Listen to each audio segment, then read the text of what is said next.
Tonight, we have the pleasure of welcoming back Cindy Pierce, who was here. We had the honor of hosting her 7 years ago when Finding the Doorbell came out. Sadly, the book is no longer available, but we're hoping that with the brouhaha around this book, they'll bring that one back into print. And I have to say, I love it when we have an event with a local author, and I look in the back at the acknowledgments, and I know most of the people. And then I look at the list of reservations, and most of those people are on the list. It's good. As most of you know, Cindy and her husband run Pierce's Inn in Lyme, where they're raising their 3 children, and she gets to practice what she preaches. Cindy is recognized as a social sexuality educator, which is hard to say 3 times fast. She travels around to high schools and colleges and speaks to students and their parents and educators about this important message. Her message is about making healthy choices and navigating cultural pressures in today's hypersexualized and confusing, very confusing world. And what's amazing to me about her writing is its authenticity. She speaks and writes from the heart, a very personal and at the same time incredibly universal and taboo topic. And of course, she does it with an incredible amount of humor so we all can actually hear what she's saying. So without further ado, help me join welcoming Cindy Pierce.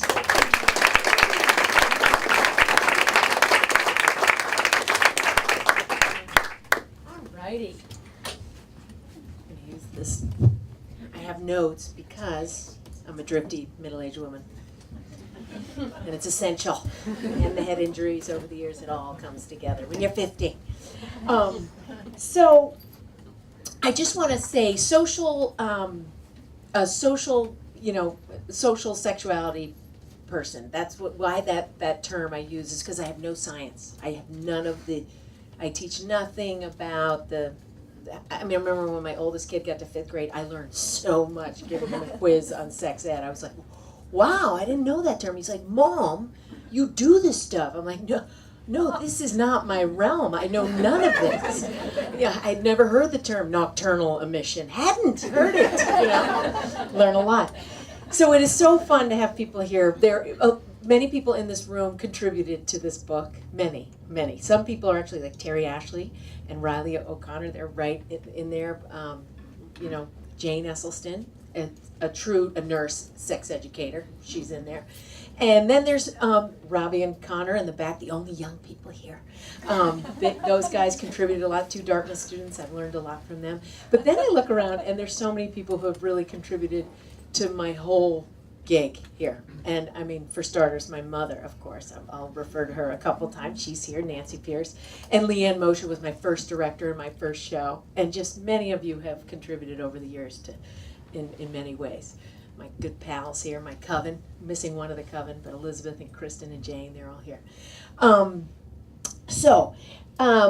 As we well know, the social landscape for kids has changed drastically. So when you hear this title, it's not that jolly, and it's really not a jolly topic, but I do try to bring as much humor to it and, relatable information. And my whole thing is that I'm still stumbling. I'm still fumbling as a parent. And that is what I'm trying to get across to other parents and teachers, is that it's awkward to talk about these things. And you're going to fall on your face, and you just pick yourself back up and keep going at it, And so that's an important part of this.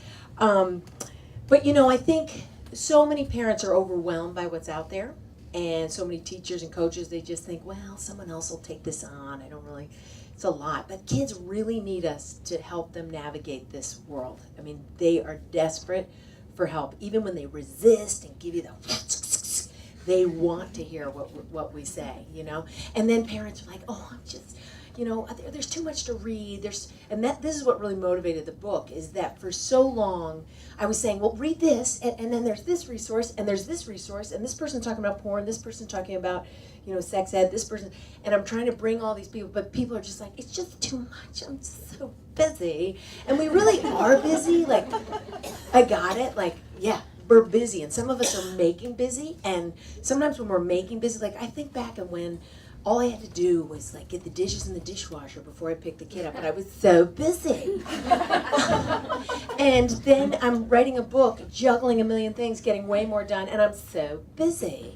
And sometimes we want to stay busy and give everyone the message that we're busy because we don't want any more put on us.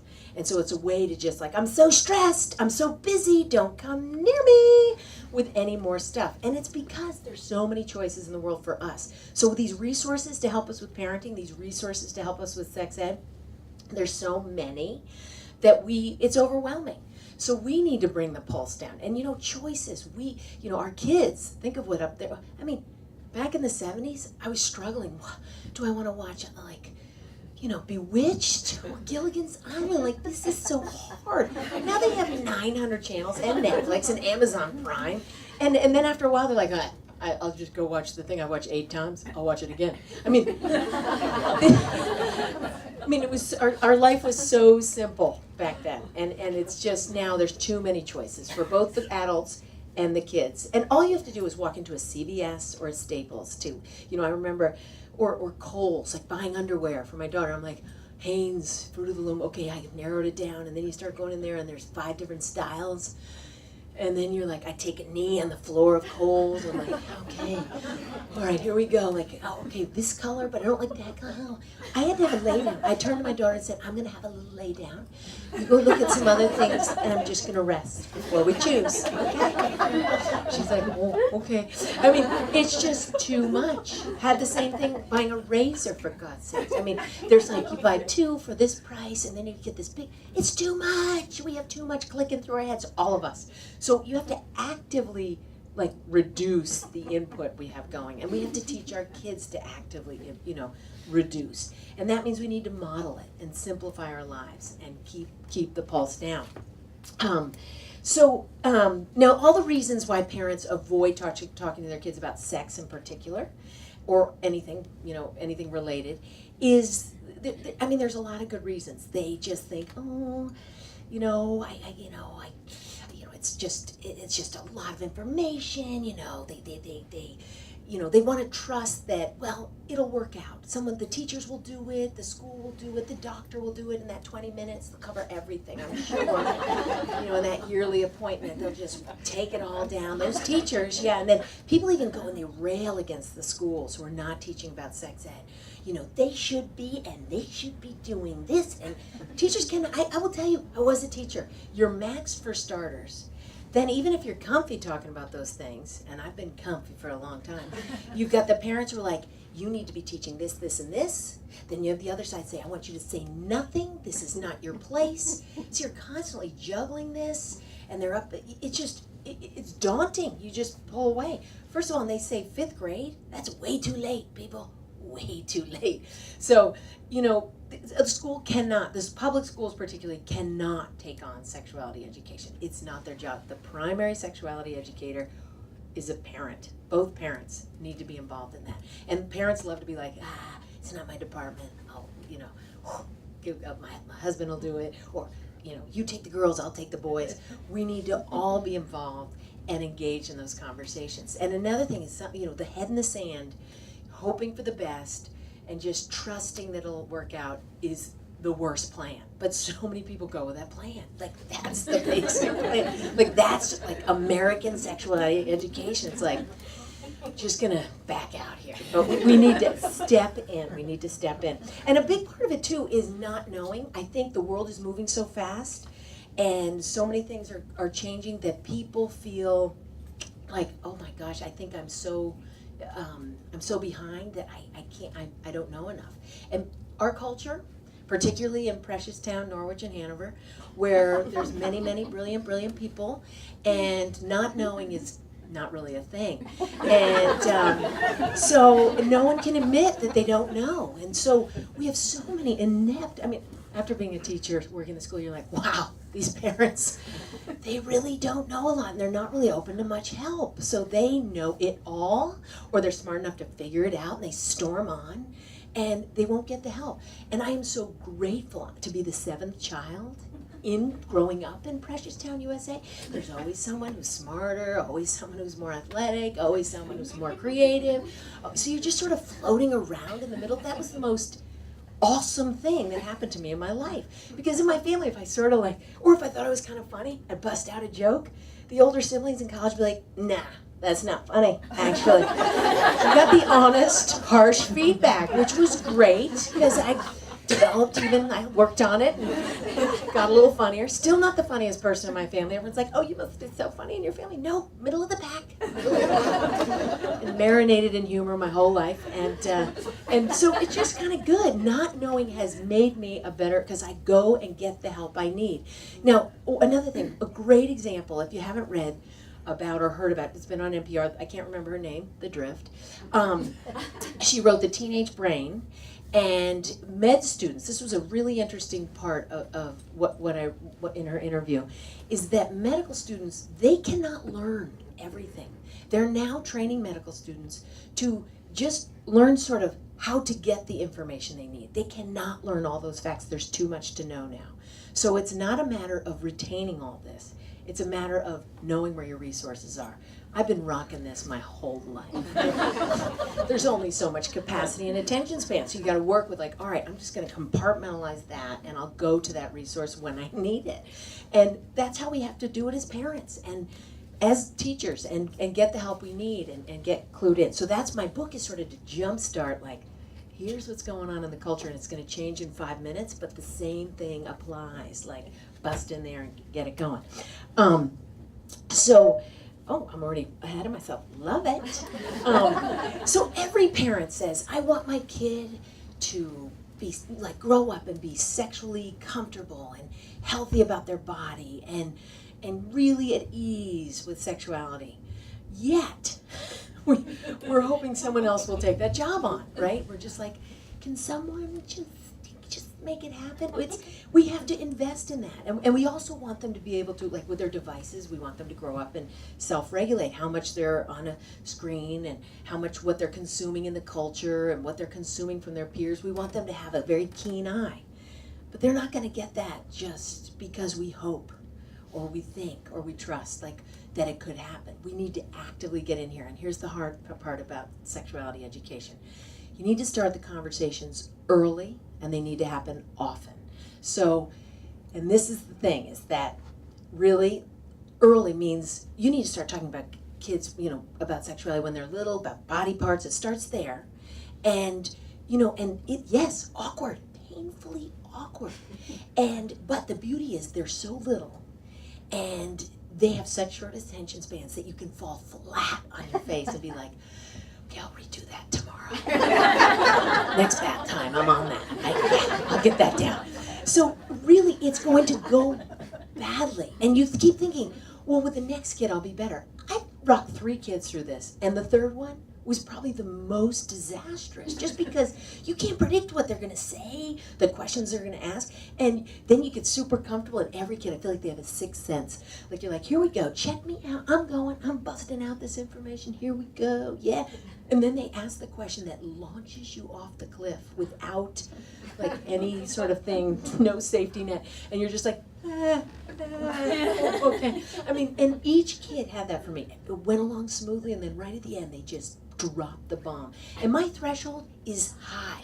So, and I just think kids are like, I'm going to take you to that point, and then I'm going to ask that one more, and we're going to see how you do. And that's and that's just to remind you, yes, stumble on, people, stumble on, and keep pulling it together. So, and it is counterintuitive that you have to start talking about investing in their healthy sexuality when they're a toddler. That sounds weird. And people are like, no, I'll just wait till 5th grade because that's when I did it. No, must start earlier. It's so much easier. If you wait until they start getting crushes and having things going, talk about awkward. They are just going to be out of the blocks. They need to get used to hearing us talking about it, being awkward, getting to the other side of awkward. That's the big thing. They need to see us getting comfortable with that. That's really important. So it's funny, Dr. Lyons, Michael Lyons, right here in Norwich, he was our pediatrician, and when he first told me, I came to the appointment with, I think, kindergarten, my oldest was in kindergarten, and he said, you need to start talking to your kid in 1st grade. And I was like, I think he's picking on me because I have a one-woman show about vaginas. And I'm pretty sure he's just targeting me. Like, so I'm like, I'm not going to do that because that would be really hard. And he said no, and he persisted. He said, here's the deal. Either you take it on, or your kid's going to learn about it on the internet, on the bus from someone who has lots of access to the internet, or on the at recess on the playground. So there's your choice. Either you can be ahead of the curve and get some healthy ideas about sexuality to your kid first, or you can let the peers take it on. I was like, oh, okay. But then I was like, I'm going to check with my friend Kristen. Like, Kristen, he said first grade. She's like, I know, he told me that too. I don't want to do that. We were like, I know. And then I said, you know what? I'm going to bust this out and see how it goes. So I was like, all right. So I sat down with that kid. And really, it's age 5 to 7 is the recommended age. Just really tell them about intercourse. And of course, our kids have friends who have 2 moms, 2 dads, mom who got a donation, sperm donation without, So we got right into it. I'm like, the sperm, and then they're coming in the igloo across the country to the, I went for it. I'm like, here's how babies are made. And you know what? They are not phased. People say, that's a little complicated for kids. No, that's complicated for us. So it's not complicated. They're like, oh, okay. Sperm and the egg, yeah, they come together in all these different ways. They are not phased. If we're phased, they will get a sniff on our face. But if you just rock it in there and go for it, they're like, got it. And I remember in kindergarten, I did the sperm and the egg, the whole deal, but I didn't go the full distance. And then I remember one of my kids said, you told me that the sperm and the egg come together in the uterus, but you didn't tell me how they get there. So, and I was in a very vulnerable situation, like on the pot, going to the bathroom, and so I said, I laid it out. She laughed in my face. Laughed in my face. That's the most ridiculous thing I've ever heard. And I was so, it was so humbling, and I had to charge up and get back at it, and get back in my game. BB and Marianne, do you want to come in and sit down? Come right in. Come on, you can interrupt. Nothing slows me down. And really, if you don't take it on, there's something I call the Blumpkin backpedal. And that is this, okay, so some of you are like, what's a Blumpkin? You don't want to know what a Blumpkin is? It's foul. There's about 10 terms that you will start hearing in elementary school. Kids throw these things around, and you're like, what is that? And they'll get off the bus. So many parents I know, their kid got off the bus and came home and said, can you tell me what this means? Can you tell me what that, I'm not going to define it in false. It's a fecal event. It's not even an event. It's made up. But these kids, they get this term out there, and kids are like, oh, I guess this is a thing. And it's like, no, this is not a thing. But if you have avoided talking about sex with your kid, and they get off the bus and ask you about some crazy sexual act that no one needs to be aiming for, you're like, oh, wait, okay. And this is what I mean by the Blumpkin. Well, first, let's talk about, so you can say, that's inappropriate, we're not going to talk. They're like, no problem. I got Google, and off they go, and they can find the definition of that. And then if you're smart enough to know, okay, now I need to take this on, and you say, okay, I'm going to start with the healthy kind of sex, and sex is such a beautiful thing, and it makes babies, and two people love each other. You can go on and explain all these beautiful things about sex. But then you ultimately have to deal with this Blumpkin or this other term that is so hideous. And sometimes, first grade, it might be a blowjob. They get off the bus and what's a blowjob? And you're like, ah. And you got to be prepared for that. But wouldn't you rather have already talked about healthy, positive sex between 2 people, not 8? Okay, the things they come home with. Thank you, Internet. You've got to be ready. So start with the healthy and the beautiful. So that when this comes, you can then address it and be like, yeah, this is kind of a term, that this is why the Internet, this is, throws these things around. And then you're just relaxed instead of the backpedal, because they're not going to remember anything about the healthy part if you're contending with one of those terms. So proactive. And people say, but it didn't come up. They didn't ask any questions. Some kids are never going to ask you a question. Or they say, well, there's never the right time. I just think I'll wait till it feels right. It will never, ever feel right. They'll be 27. It will not feel right. You must be proactive, suffer through, and get in there. Yes. I'm rolling right along. Okay, a lot of things. So exposure to the internet. Let's just talk about that. So many people think, we can control that. I've got all the passwords.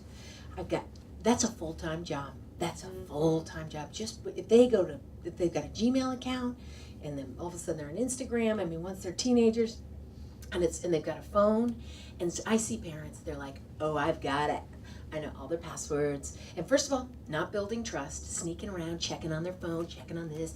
And the thing is, kids are way smarter than all of us. Let's just be clear. They come up with other accounts, with other passwords, and they appease you with this account so you can sniff all you want. And then they have their other account where they got a whole other deal going on. And you pat yourself on the back. And don't get me wrong, it is, the more you can keep your kids, off the internet and off a screen, the better. But ultimately, they will be on a screen at a friend's house first and then at your house. So you want to talk about the message, not just what's on the internet, what's in magazines and what's on TV and what's in advertising, and keep the conversation going so that they develop a keen eye for these things. And they'll be like, "Mom, you're so uptight. I can't believe..." They'll give you the judgment. And this is the thing, is so many parents want to be cool parents. They will own your soul. If you want to be a cool parent, you're done. You're already cooked. Like, I gave that up. My mom was a champ at just being like, you don't like that? She didn't care what we thought. And as the seventh, she really didn't care what I think. I could not make her embarrassed at all. She'd be like, "Right back at you, Sister Sledge. I'll show you embarrassment." I was like, okay. So you got to set yourself free. I set myself free early in the game. I watched enough people trying to be cool parents and how they just were owned by their children. And I was like, I'm taking a different route. And doesn't mean you don't have a connection with your kids, because really when we care too much about what they think, that you can't get to the real stuff. You can't get to the real stuff, and they can scare you back into your corner. You just got to be able to forge through that.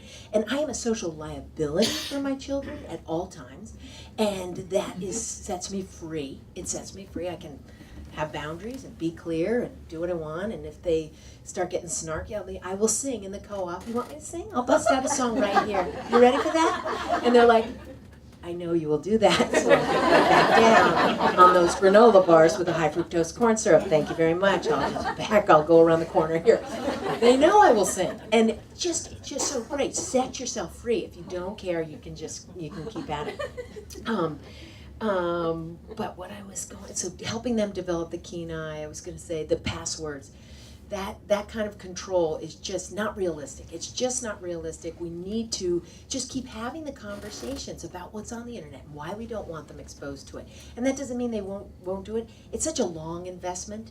Talking about time on the screen, time on their device.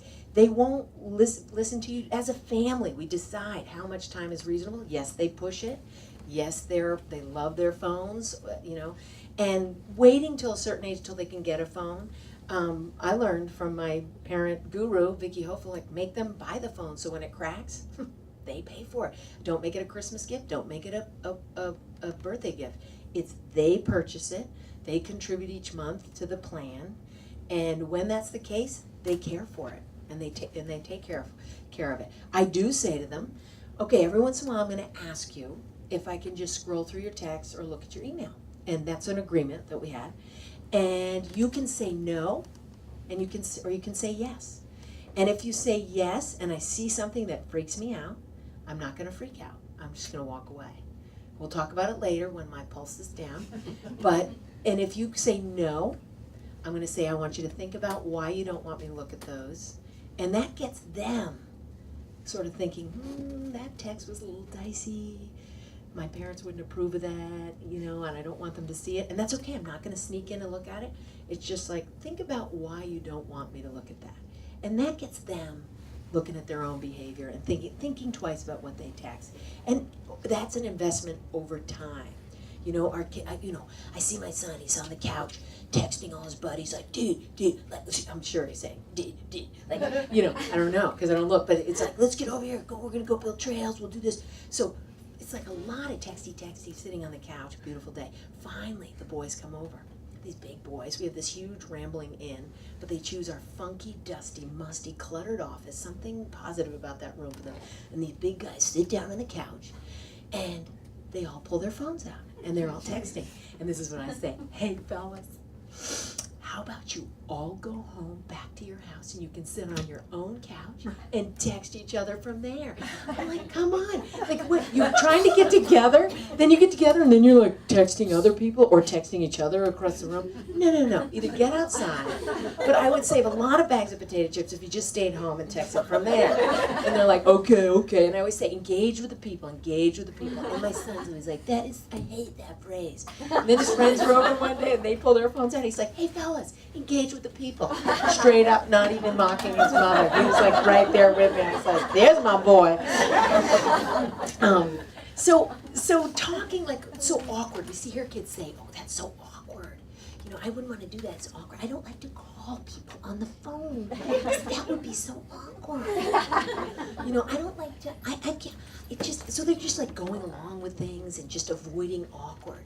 I'm like, no, we all need to climb an awkward soup. Awkward soup is where we need to live. And they need to see us in it. They need to see us get to the other side of it. You know, I remember I was at the Tunbridge Fair this weekend and 5 little scrappy boys were butting in front of us in line and we were with a couple of our kids and they were so embarrassed because I was like, calling these boys out and they were like, oh, mean old lady. And I was like, yeah, that's right, mean old lady. They weren't saying it, but I was like, and they were like, ooh, kind of scared. They couldn't get in front of me. And they tried again and then they were looking back and one was so scared. He's like, get back. She's coming again. And my kids were like, no. And you know what? 20 years from now, they're going to be doing the same thing because I learned that right from my mother. She did not care what anyone thought. She'd call people right out like, that's inappropriate, that's disrespectful. She'd like let people have it. And I was like, no, Mom, don't speak. And I'm right there doing the same thing. So just keep giving them the gift, even though they want to climb under the car and just get away from you. Just keep serving it up. So one thing that I have noticed about kids is that because they're constantly frantic, I mean, we had the 2 channels, we had a phone attached to the wall. If you were called on the telephone 3 times a week, you were feeling pretty with it, like, I am so interesting. Okay, these days, these kids, they need to be interesting to hundreds of people every day on multiple platforms. I mean, it's just like clickety, click. I gotta post here. Instagram, Snapchat. I mean, they're just trying to like stay in the scene. And sometimes they actually pull out. I mean, I see my kids like, they have to pull out and go in their room and read a book. I'm like, yes, reading a book. I mean, they still, at first, when they first got their phones, they were excited. Now they found a balance. It took a while, but it's worth keep talking to them about why you want them off the screen. But kids these days, they have such a bigger void. They can see what they could be, what they should be, if they had this, and everyone like posts amazing things online. Like their pictures are just so flattering and they're in all these amazing places. And I always say that like kids in private school, like they're like, you know, all their friends are posting in Mexico, and they're sitting in their sweatpants up in their dorm room, like in front of their screen, feeling so uninteresting. And it's like, you guys, people spend hours cultivating their image online, hours. And here you are, you've got this fear of missing out, you've got this envy, like social media breeds envy. Keep it in perspective. People work on what they put out there. That's why I like work on putting the regular stuff out, like, had a little slip up here. Like, show your real self. And adults our age are the worst. Hear people like, my husband's so fabulous, and it's big fabulous, like, to the husband. And then you see him 2 days later in the co-op. My husband's such an asshole. I'm so pissed off at him. Like, really? Or my child, like, doing this, doing that. And then, like, you're reading in the paper, like, who got arrested? And really, like, I mean, and the thing is, we are complicated human beings. We can be getting perfect SAT scores and getting a DUI. Those things will occur for all people. But social media does not celebrate that complicated part of us. It really just, you know, we need to, it's so just, it can be so fake. I call it two-Facebook. I don't call it Facebook. It's really two-Facebook. So filling that void, how kids fill the void, it is sex, it's drugs, it's, you know, and it's time on screen, like keeping busy. They're not bored. I mean, remember when we were bored, we had to actually get through it and endure it. The clock ticked and ticked. And we were just like, what are we doing? exhausted. And then you complain to your parents, and your parent would say, "Aren't you lucky?" You're like, and now I seek boredom. I want boredom. I want to feel boredom. I hope for it. And I know my mother says, "Cindy, when you're 88, you're gonna experience a little boredom." I'm like, get me there. I want to feel that, and really slow down. Enjoy this while you are. But boy, and what do kids do when they're bored? They like pull out a device and clickety click and get tapped in. Like, we need to teach them to slow down and do less. Okay, so most of their social life is this invisible. Once they have a phone, 90% of their social life is invisible to us, and it's just. That's why we need to keep pulling them out and have the conversation of why they need to balance face-to-face interactions where they can read social cues and see body language and practice awkward. Because here, this is not practicing awkward. You can think about what you say. You send, walk away. You don't see how it lands. You don't see how the person felt. Like, we need them to think more about that and experience that. But we need to demonstrate it. We need to demonstrate that we can feel awkward, be awkward, and still get to the other side of awkward. And they need to keep. How are they going to have difficult conversations out there, challenging, awkward conversations out there, if they can't have them in our house? We need to show them what that looks like. And the whole resistance that they do, studies show that kids want to know what their parents think. Even they give you the hand, they give you the snark, they give you the sass. They are giving you all the resistance. They still want to hear what we think, what we value. And so often we yield. We need to stay in there and keep saying it, and to be another voice in their head. I mean, I think of it as, I said to my daughter the other day, she's like, it's so, like, I was skinny dipping in the pool, and the kids were like, oh! I'm like, you know what? You need to see your naked mother and my regularness, my gelatinous, blemished situation I have going here. Like, the more you see this, where else will they see a regular body? Because the onslaught of hot bodies is so overwhelming, both for boys and girls. They need to see regularness. I see that as a gift. This is a gift to my children's future partner. Like this, here it is. Get all the angles. Come on now. Yep, droop it. Yeah. Like, get it all out there. Not in a really gross way, just like, wow, okay, that's what that looks like. Yikes. And then when they get their partner, they'll be like, the female partner, they'll be like, damn, you are hot, lady. Like, that is awesome. So it's a little gift. It's my contribution to my future partner. So another thing is we all say we want our kids to wait for sex. We want them to take their time. And then all of a sudden it gets to a certain point and they're like, why don't they have a boyfriend or a girlfriend right now? Like, how can we help them? I think they need to, like, maybe clean up a little bit. They need to wash their face more. Their hair is greasy, and those clothes, I gotta help them out. And also we've gone from, like, slow down to, like, trying to dress our girls like Poontang Sally for our own deal, like, want them to look hot. It's like, slow down, but so proud of how hot they are. Like, this mixed message as a kid, it's like, no. The culture does a fantastic job jump-starting this hypersexualized business. We do not need to introduce anything. Like, if your kid's looking wretched, let them go. And another thing is repellents. Trust repellents. I feel that repellents give kids time. They know they have repellents, and don't feel sorry for them. They give them time to sort out how they're going to work through all of this social landscape, how they're going to deal. And it gives them time, buys them time. They can sniff things out and be like, And just trust it. Like, don't rush. They're going to be fine in the long run. And those kids probably in the long run will actually do better and be more grounded because they had all the repellents that kept people at bay. So give them that time. That's a really important thing.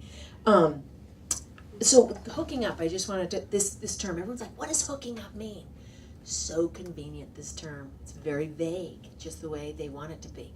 Because it could be snuggling and kissing, or it could be a full-on threesome with some anal sex in there. I mean, this is, now you're saying, what is she speaking of in the Norwich Bookstore? Yes, I heard a lot about anal sex and twosomes and double penetration in college, and I was like, this is distasteful and disgusting, but actually kind of common among the, like, hookup scene. I thought, well, not in high school. Then I started hearing about it in high school. I was like, geez, how am I going to talk about that with high school students?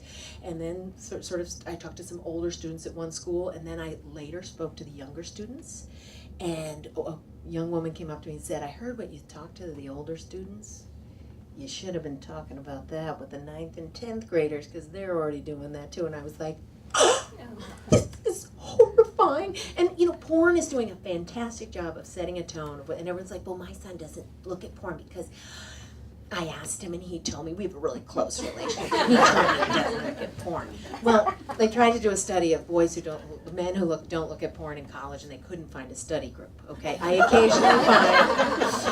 occasionally meet one from like northern Maine, who's like, yeah, I dial up till I was like 18, and so I never got into porn, internet porn. I'm pretty good at working this bank here, yeah. So you're like, all right, and he's like famous on the campus, famous, and certainly there are degrees, but most of the porn that's out there is pretty violent, a lot of choking, hitting. 45% of the most viewed porn shows anal sex. So I hear sophomore girls, I'll sit down with a group of sophomore girls, they're like, so why do boys all want to have anal sex? What's that about? And most of the people having anal sex aren't actually enjoying it that much, but they think they have to be doing it. Guys think this is what I got to be doing. The girls are like, I got to do this if I want to be hot. And once again, they're competing with porn. So younger and younger people are getting into some sexual acts, which I say swing from your trapeze with your double-headed dildo all you want, but you better first know your body, not feel awkward, like giving directions on what gives you pleasure, know your pleasure zones.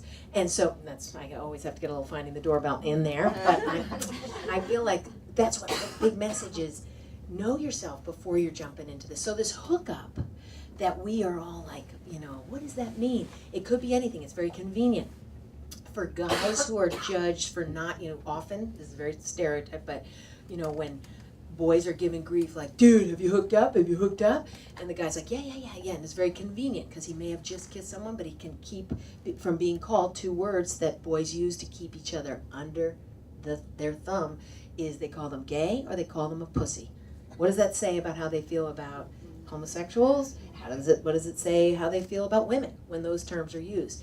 And for girls, it's you're a total prude, and a girl's like, I'm a prude, okay, I gotta do something about that. And then finally they may have one sexual encounter, and there's no room actually between prude and slut. You go from prude to slut, and then sometimes you're called a prude slut.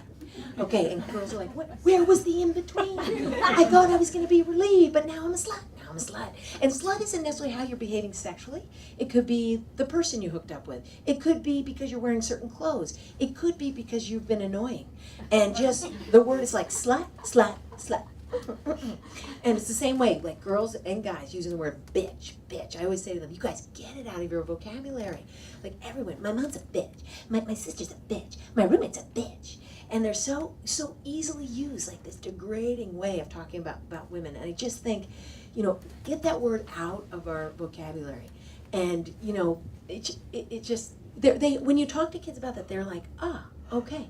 And just being more conscious of the language we use. But sex, like my feeling is this: if they're gonna have sex, it should be awesome, right? And how about choose your partner carefully? How about have less partners and have awesome sex with someone you're communicating with, rather than mileage? They just think, I gotta hook up so I don't get, so I'm part of the club, I can check the box, I did that, okay, so no one will bother me, I can stay in the you know, the hookup club, and just, you know, no one's gonna bother me.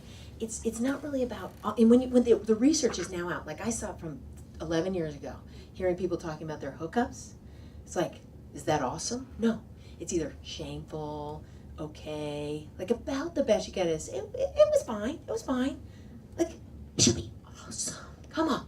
Like boys and girls, and people say, well, guys get off and not many women get off. Guys are not that fulfilled by the random hookup. They're not that fulfilled. That's another thing that's becoming very clear, is that they're not very fulfilled. And this is another way, filling the void and chasing this down. You know, slow down, telling kids to and talk about this hookup culture before they go to college. You add, you know, alcohol and the hookup scene. This is where most sexual assaults occur in this dynamic, and you know, you're going to hear a lot about affirmative consent, and there's a lot of resistance to people who are over 25, which is 97% of the people in this room, or more than that, 99 point something. There's so much resistance. Like, what does that mean? What, like asking all along the way? Like, that takes the romance out of sex? No. that takes the risk of sexual assault out of sex. And it's not as big of a deal. And people say, I hear this all the time from people my age, well, what about women are always falsely, they always are accusing men of rape. No. If you do the research, if you struggle with this, I'm not going to give you all the facts, but read Missoula, see The Hunting Ground, and look at the research of David Lisak, who's done extensive research for many, many years, interviewing people and learning about the facts. And really 2 to 10% of false reports around sexual assault is equal to almost all crimes. And basically 68% of sexual assaults are not reported. There's a new study that just came out, 27 schools were part of it. Look at that study by Wtih has done this study, worth looking at. So if you're struggling with those things and you hear yourself saying, affirmative consent, their policies, there's 2 states, California and New York, it's their law. The reason it is, it's really just checking in. And this is not that unreasonable for people to say, do you like that? Does that feel okay? Is this something you want to do? Ask, and people say, but that would be awkward. You're naked, people. You're already naked. Okay, we're in an awkward soup, so let's take it to the next level and actually ask if this is what you want to be doing. So this is something, now I'm writing a book about this. Never intended to be writing this book, and now all of a sudden, I'm back in a book soup here again, writing more for college students. So, and this is what that's going to be about. But do the research before you're saying things like, well, people false report. Do the research. Read Missoula alone. That alone will make you say affirmative consent is a great thing. And that's getting consent for each thing all along the way. Very basic, not as big of a deal. All right, I've said all that. Yeah. Oh, well, my final thing before I take questions is we think so often we're connecting with our kids by packing their lunch and packing their bag, and then they're 17 and we're still packing their lunch, and it's just like, look at us, we're so connected.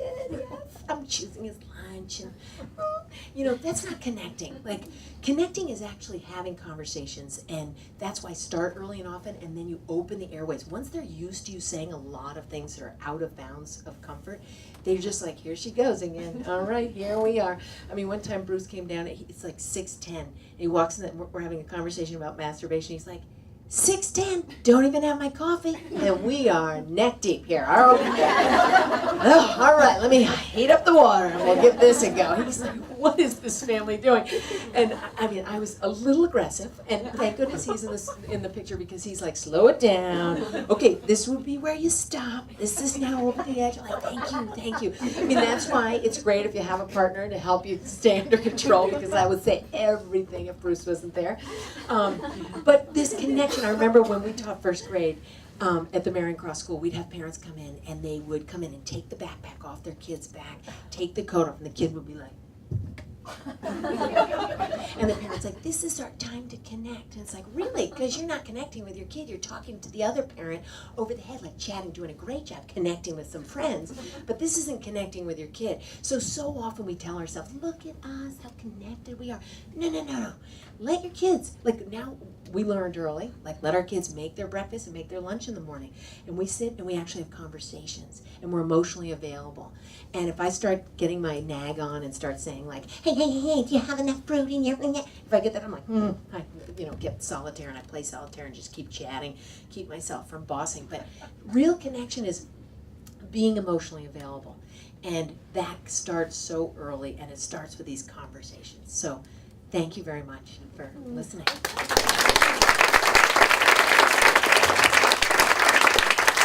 So I'd love to take some questions if anyone has one.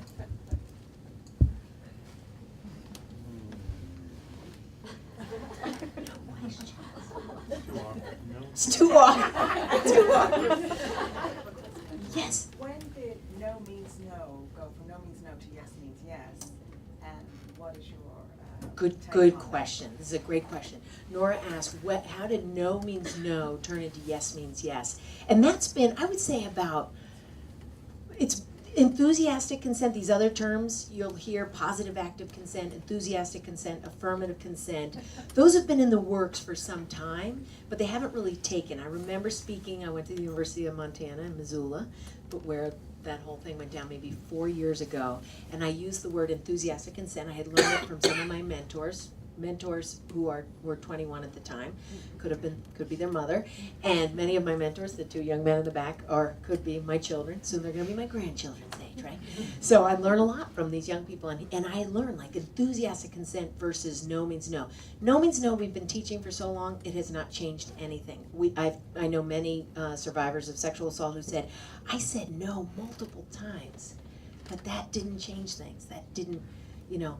And people say, why do we always, but most sexual assaults are committed by men, okay? So that's why we often talk about it in that term. Certainly, women sexually assault women. Certainly, men sexually assault men. The transgender, bisexual people are the most stalked, harassed as much, as women, underreported. But this no means no, it just hasn't worked. So now it's, a yes means yes. I'd say in the last 4 or 5 years, it's really become more known and spoken about regularly. But when I used it in Missoula, a defense lawyer, flat out, I gave my talk, and some lawyers were on stage. One of them in the book, Missoula, one of the women, and he basically mocked me multiple times. Like, what is this enthusiastic consent? What are you talking about? And his final message to the group, actually, after he was speaking, people were leaving. It got down to about 9 women, and he said, you know what? He said, here's the bottom line. Just don't ruin a guy's life and so that he has to be sent to my office. That was his message to these women. I was like, I am so glad that the 200 women have already left. And we all were, normally I'd say something. We were so stunned. The guy and I looked at each other like, did that just occur? That occurred. I mean, ignorance. So it's now this term, affirmative consent. You're going to read articles that go against it and say, this is ridiculous, this makes no sense. But we're now at a desperate point. No means no, didn't work. Yes means yes. Some people say it's a hell yes, So the language, we're just getting everyone used to the language. Bless you. Any other questions? Yes. Cindy, did you notice from the hookup folks, young folks, that they were saying that, especially as females, if they wanted to have a deeper relationship or to be more intimate, they were considered needy, drama queens, high maintenance, that's the phrase, right? And so to be romantic at all, but it turns out the guys feel that way too. They want to be romantics. True. That's true. But they don't know how to, so they have to kind of edge toward each other very sideways, very casual, and then the casualness just adds up. A year later, they're still being casual together, but now they're getting to be more romantic. Right. It's reverse dating. Yes. Had a bunch of sophomore girls in a room, and one said, this is how it goes. Yeah. If you hook up once, that means one of the two people is actually interested. And if you hook up twice, that means both people are interested. And if you hook up a third time, then it's a thing. And every girl in the room was like, mm-hmm. And I've gone around to groups of college men and women. Mm-hmm. And the research now, the person who wrote The End of Sex, Donna Freitas, I think is how you pronounce her last name. The research matches exactly what I've learned, is that, yes, guys are getting off. Women are mostly not in that hookup scene. But both male and female are hoping that it might lead to something, that this is how they've been taught, like this is going to lead to something. So what a way to make yourself physically vulnerable and then hoping to have the connection built. And it does pan out for some people. And Tinder right now, people 25 to 35, like you walk in a bar, they're not looking at their phone to like check their text. It's like swipe left. And there's a book upstairs by Aziz Ansari, I think is how you pronounce his name, Modern Romance. And that is he goes around the world looking at people who are doing Tinder, and he's like, here's this guy who would normally in a bar have nothing going on. Like he would not no one would speak to him. But he's got 25 options. People have come on Tinder and said they'd like to hook up with him, and going left means no, and going right. And he's looking through, and the author of the book's like looking, and he's like, no, she's too tall, she's too short. He's like, whoa, she's like these beautiful women that he would never have the courage to speak to. And he's like, what, you're letting that go? And just totally casual, and it's even less personal. So Tinder has worked out. Some people do find dates and they go on a second date on this situation. That happens, but often it's just a quick hookup, and really someone you don't know. You're not even on a campus with them once you're in, so Tinder. And I hear of high school girls in independent schools who get an account pretending they're 18, make a plan, sneak off their campus, get picked up by a random guy in a car, and go hook up with that guy. Yikes. Yikes. So what is it about the culture that allows or causes a young woman to do that? Feeling hot, wanting to feel connected, want to be part of the scene. It's just, I think the digital, all these devices has made the stakes so much higher and so much more intense. But I think it's the case for, feeling like you're wanted, feeling like you're hot, feeling that you're part of this club, feeling like you can check that box, social credibility. There's all these different things that both boys and girls and men and women, what motivates them to hook up. But the devices have given some distance.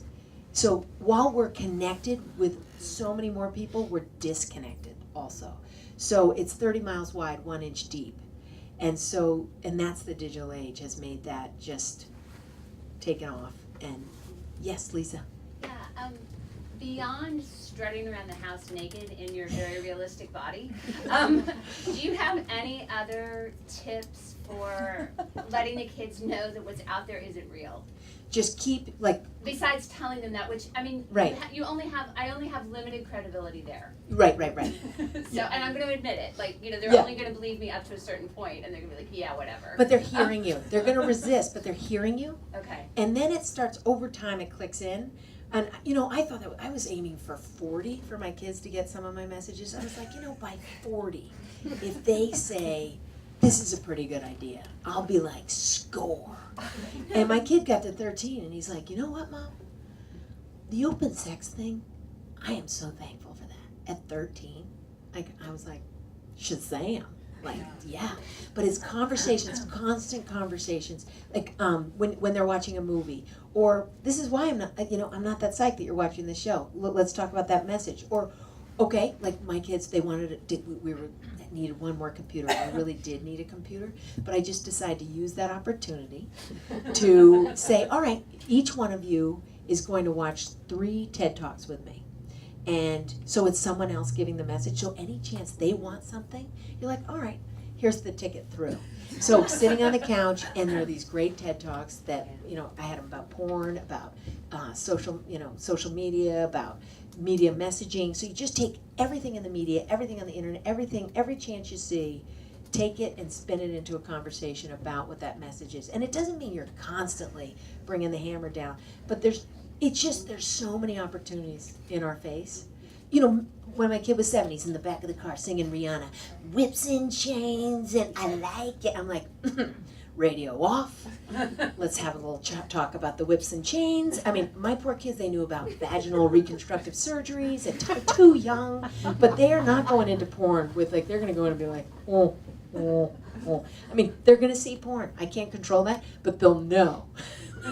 That one was surgically altered to look like, and this is why she wants to look like, they want them to look like they're 12, so they wax them from anus to navel, boom. My poor kids are like, yikes. But it's every song on the radio, in the club, take it off, just stick it to you. I mean, it's constant. It's like, okay, let's take that song and have a chat. Remember, Xander was sitting in the car and Sexual Healing's on the radio. And he's like, aren't you going to turn it? I'm like, no. Listen, this is consensual. This is listen to the words instead of bitch, I'm going to stick it to you. You're like, all that stuff? I'm like, and the Hoppy Pops 97 point whatever that is, okay, that station, I would hear those songs. I'm like, this is inappropriate. This is bad messaging. Let's go. And I remember but before that, the oldest was in a band when he was 7, and it was called Mad, because there's so much to be mad about when you grow up in the Valley.